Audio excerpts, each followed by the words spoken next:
Jijie. Welcome to my channel, guys.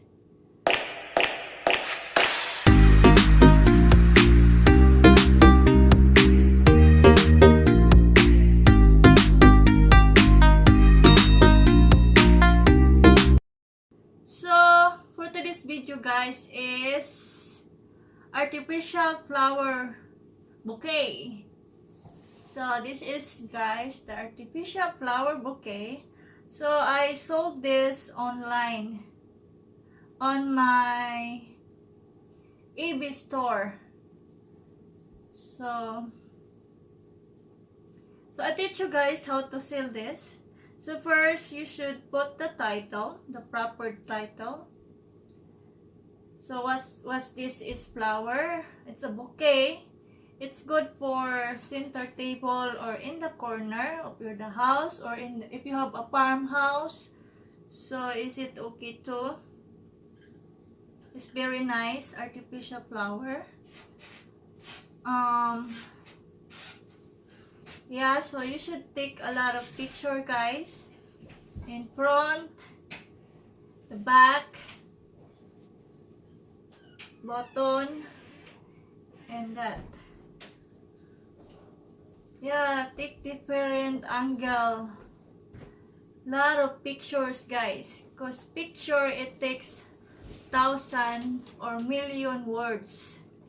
Kasi, inuuna talaga tinitignan ng mga buyer or customer yung pictures. So, importante talaga na maganda yung pictures.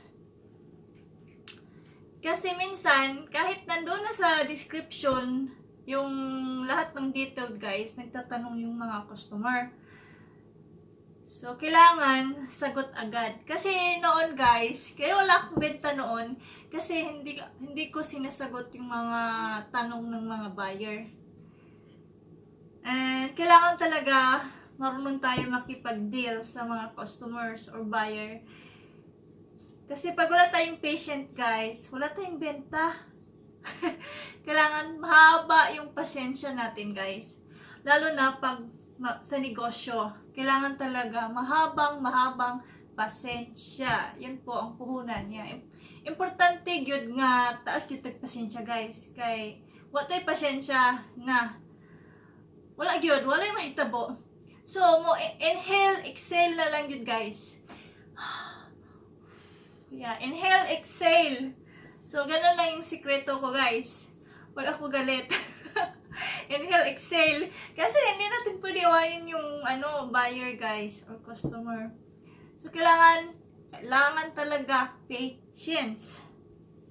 At kailangan alam natin kung ano yung binibenta natin, guys.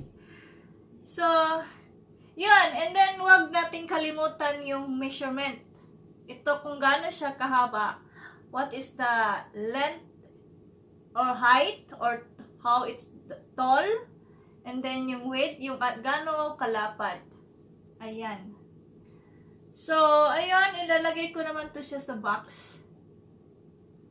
Yeah, I'll show you guys how I put this inside the box.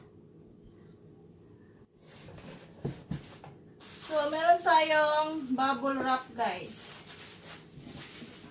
So, where is my scissors?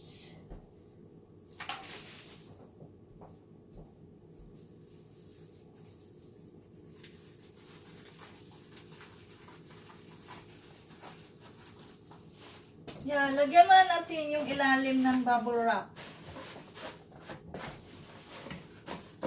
Now, we should put bubble wrap at the bottom of the box, guys.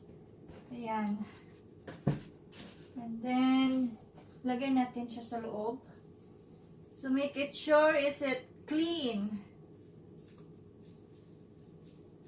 So, nilinis ko na to, guys. So, it's so clean. I always double check the product, guys, before ko siya i-ship or i-deliver. Kasi, may review. Nagbibigay sila ng star after they receive the product. So, ayan, may rating kasi yun, guys. So, ayan. kailangan din yung box ay proper din. Tamang sukat. So, lagyan natin yung gilid ng bubble wrap para hindi siya mag-alog-alog.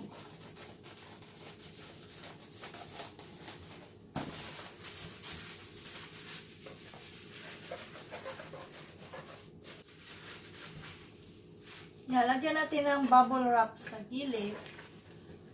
Kasi,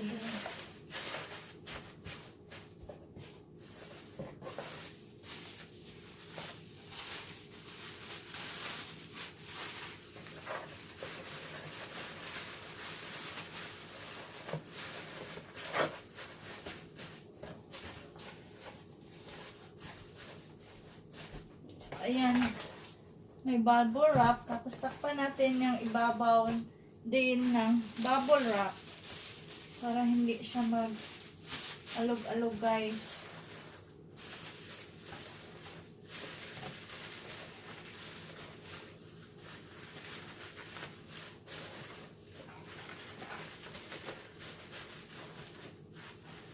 So, ayan.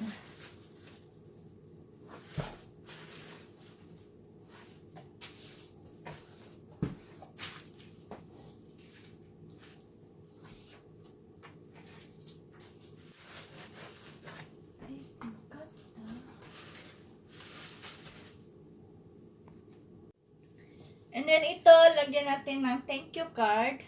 So ito guys, gawa ko lang tong thank you card na to kasi naubusan ako ng thank you card. So it's so cute, di ba? And then gawa ko lang siya ng simple message na say thank you. Yan. So cute. Yan, naubusan kasi ako ng thank you card, guys. So ayan, gumawa ko ng sarili kong thank you card. And then tapos natin siya ng dahan-dahan.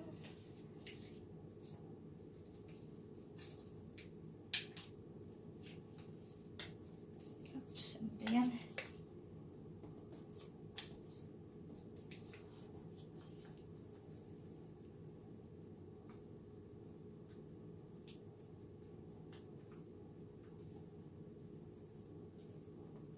So, diba?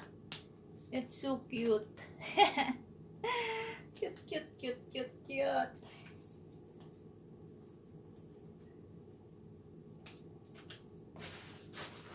Ayan. And then, sarado na natin ang box.